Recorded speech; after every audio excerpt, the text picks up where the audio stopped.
Hello friends, welcome back சித்தர்வாக் channel நண்பர்களே. எனக்கு இந்த வீடியோவில் பார்த்தீங்கன்னு வச்சுக்கோங்களேன், மிக மிக முக்கியமான ஒரு ஜோதிட ஆன்மீக விஷயத்தை தான் இப்போ இந்த வீடியோவில் அதிரடியாக பார்க்க போகிறோம். ஆவணி மாதத்தில் நிறைய சிறப்புகள் இருக்குது. துன்பங்கள் நீங்கக்கூடிய மாதம்னா அது இந்த ஆவணி மாதத்தை சொல்லலாம். ஆவணி மாதத்தில் இருக்கக்கூடிய சிறப்பு என்ன, துன்பங்கள் நீங்கிறதுக்கு இந்த மாதம் ஏன் இந்த மாதம் முக்கியம் அப்படிங்கிறது சொல்லப்படுதுங்கிறது எல்லாமே இந்த வீடியோவில் எக்ஸ்பிளைன் பண்ண போகிறேன். அது மட்டும் இல்லாமல் இந்த ஆவணி மாதத்தில் அமாவாசைக்கு பிறகு தலைவிதியெல்லாம் ஒவ்வொரு ராசிக்காரங்களுக்கும் மாறும். அப்படி மாறக்கூடிய முக்கியமான தலைவிதிகளையும் எக்ஸ்பிளைன் பண்ண போகிறேன். இந்த வீடியோ ரொம்ப யூஸ்ஃபுல்லாகவும் ரொம்ப இன்ட்ரெஸ்டாகவும் மேஷ ராசிக்காரங்களுக்கு இருக்கும். மேஷ ராசிக்காரங்க வீடியோ ஸ்கிப் பண்ணாமல் பாருங்கள். உங்கள் ராசிக்கு என்ன மாதிரியான பலன்கள்லாம் கிடைக்கும் அப்படிங்கிறத இந்த வீடியோவில் தெரிஞ்சுக்குங்க. அதுக்கெல்லாம் முன்னாடி ஆவணி மாதத்தில் இருக்கக்கூடிய சிறப்புகள் பற்றி கொஞ்சம் ஷேர் பண்ணுறேன்.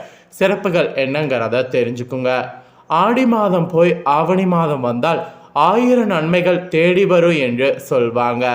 ஆவணியில் அத்தனை நாட்களும் மங்கள நாட்களே என்பது ஆண்டோர்களுடைய வாக்காக இருந்து வருது. மேலும் ஆவணி மாதம் பார்த்திங்கன்னு வச்சுக்கோங்களேன், இந்த டைம் ஆடி முடிந்து சனிக்கிழமை பிறந்தது. சூரியனை அதிபதியாக கொண்ட சிம்ம ராசியில் சூரிய பகவான் சஞ்சரிக்கக்கூடிய காலமே ஆவணி மாதம் என்கின்றது ஜோதிட நூல்கள். சூரியன் சிம்மத்தில் வலு பெறக்கூடிய இந்த மாதத்தில் எந்த காரியத்தை செய்தாலும் அது பலன் பார்த்திங்கன்னு வச்சுக்கோங்களேன் நமக்கு தரும் என்பது நம்பிக்கையாக சொல்லப்படுது. இதனாலேயே சிங்க மாதம் எனவும் ஆவணி மாதம் வழிபாடு பார்த்திங்கன்னு வச்சுக்கோங்களேன் சொல்லப்படுது. ஆவணி வழிபாட்டுக்கு கொண்டாட்டத்துக்கு பெயர் பெற்ற மாதமாகவும் போற்றப்படுது. சிங்கத்திற்கு இணையான மாதமும் இல்லை, சிவனுக்கு இணையான இறைவனும் இல்லை என்கின்ற அகத்திய மாமுனி சொன்ன வாக்குக்கேற்ப தமிழ் மாதங்களில் ஆவணி 5வது மாதமாக வரும். கேரளத்தில் இதுவே முதல் மாதமாகவும் சிம்ம மாதமாகவும் கொள்ளப்படுது. சிரவண நட்சத்திரம் என்று வடமொழியில் அழைக்கப்படக்கூடிய திருவோணத்தில் பௌர்ணமி நாள் வருவது இது சிரவண மாதம் என்றும் சிறப்பிக்கப்படுகிறது. இந்த மாதமே வேதம் கற்றுக்கொள்ள தொடக்க மாதமாகவும் இருந்து வருகிறது. இதில் தேய்ந்து வரக்கூடிய பூநூலை மாற்றிக்கொள்ளக்கூடிய ஒரு சடங்கான மாதமாகவும் மாறி போயிருக்கு. இதெல்லாம் ஆண்டோர்கள் சொல்லப்பட்டிருக்கக்கூடிய இந்த மாதத்துடைய சிறப்புகள்.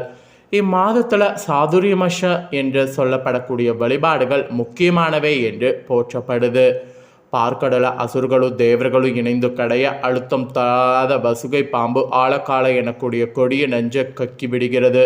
இதனால் சகல தேவர்களும் அஞ்சிவோட தியாக திருவுருவான ஈசன் அந்த விஷத்தை ஏற்றுக்கொண்டு சகல லோகங்களையும் காக்கிறாரு. ஈசனுக்கு எந்த ஆபத்தும் வராமல் இருக்க சக்தி தேவி தொண்டையை பற்றி கொண்டு அவர் நீலகண்டன் என்றாக்கினார். அவர் உடல் உஷ்ணத்தால் மாறிவிடாது இருக்க தேவர்கள் அவருக்கு கங்கையால் அபிஷேகம் செய்து தலையில் கங்கை மற்றும் சந்திரனை அமர வைத்து குளிர்ச்சியை உருவாக்குனாங்க. இது எல்லாம் நடைபெற்றது ஆவணியில் என்கின்றது புராணங்கள். அதனால தான் இந்த ஆவணி என்பது துன்பங்கள் நீங்கும் மாதம் என்றும் இது ஈசனுக்குரிய மாதம் என்று சொல்வாங்க. ஆடி மாதம் போய் ஆவணி வந்தாலே 1000 நன்மைகள் தேடி வரும் என்பாங்க. ஆவணியில் அத்தனை நாட்களும் மங்கள நாட்களே என்பது ஆன்றோருடைய வாக்கு. பெருமை மிகு இந்த மாதத்தில் தான் கணநாதர் கண்ணபிரான் திருநாவுக்கரசர்கள்லாம் அவதரித்தாங்க. மாணிக்க வாசகருக்கு இறைவன் குதிரைகளை கொண்டு மதுராம்பதியில் ஒப்படைத்த ஆவணி பார்த்திங்கன்னு வச்சுக்கோங்களேன் மூல விழாவும் இந்த மாதத்தில் சிறப்பு. அரசர்களில் சிறந்தவரான மகாபலி மன்னன் வாமனமூர்த்திக்கு 3 அடி தானம் கொடுத்தது இந்த ஆவணி மாத சிரவோண துவாதசி நாளில் தான். சிரவோண தீபம் என்று போற்றப்படக்கூடிய ஆவணி மாத திருவோண நட்சத்திரத்தில் ஏற்றப்படக்கூடிய இந்த தீபம் வேண்டுதலை நிறைவேற்றக்கூடிய அற்புத வழிபாடு என்று சொல்வாங்க. இந்த நாளில் திருமலை திருப்பதியில் உற்சவரான மலையப்ப சுவாமி ஊஞ்சல் மண்டபத்தில் திருசேவை சாதிப்பார். அப்போது அங்கே 1008 திரிகளை கொண்ட நெய்விளக்கு ஏற்றப்பட்டு அந்த பகுதியே ஒளி வெள்ளத்தில் மிதக்கும். இது சகஸ்ர தீபலங்கர சேவை என்று சொல்வாங்க. ஆவணி மூலம், ஆவணியில் ஞாயிறு, ஆவணி அவிட்டம், புத்திரத ஏகாதேசி, காமிகா ஏகாதேசி, வரலட்சுமி விரதம் உள்ளிட்ட பல விரத நாட்கள் இந்த மாதத்தில் வரும்.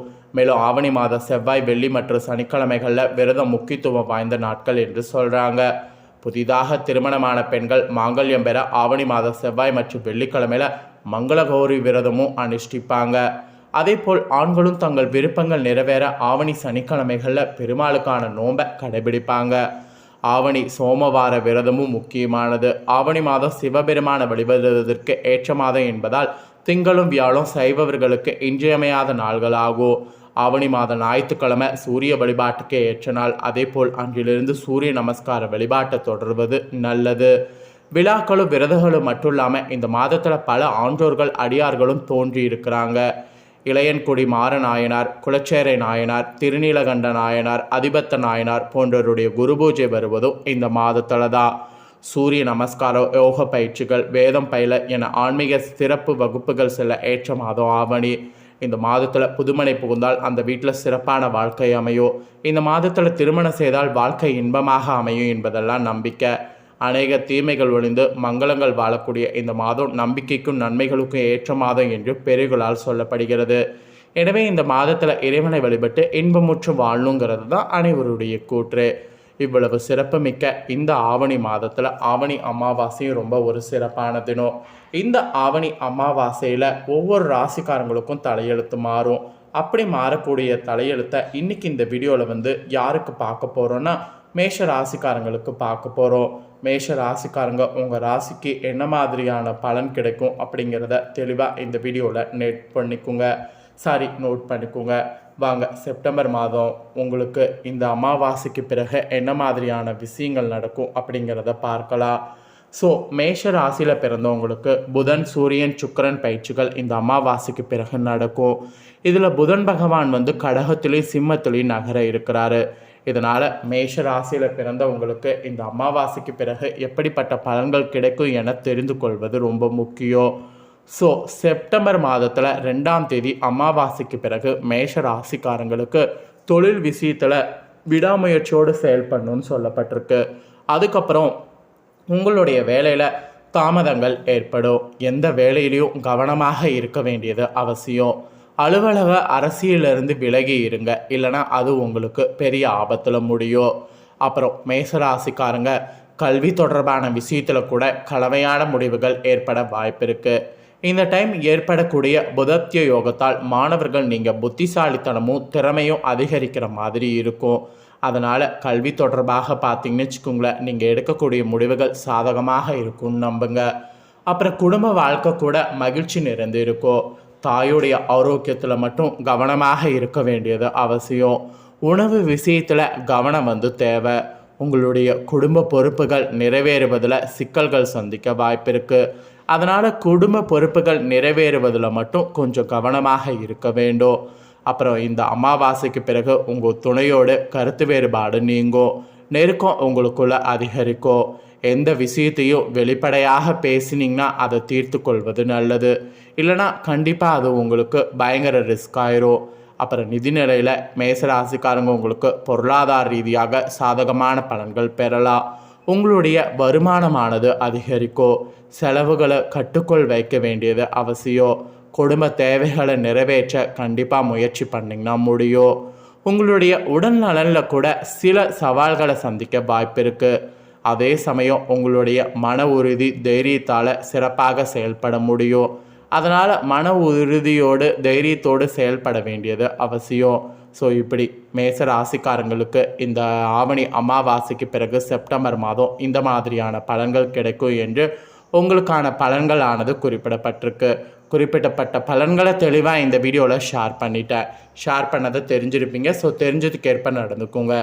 ஏன் இந்த அமாவாசை ரொம்ப முக்கியமானது அப்படிங்கிறது நான் உங்களுக்கு ஃபஸ்ட்டே இன்ட்ரோவில் சொல்லிட்டேன். ஆவணி ஏன் முக்கியம்ன்ட்டு. இந்த முக்கியமான மாதத்தில் வரக்கூடிய அமாவாசை ரொம்ப முக்கியமானது, ஞாபகம் வச்சுக்கோங்க. இந்த முக்கியமான தாள்களை இந்த வீடியோவில் நீங்கள் பார்த்தது ரொம்ப உங்களுக்கு யூஸ்ஃபுல்லாக அமைஞ்சிருக்குன்னு சொல்லி நான் நம்புகிறேன்.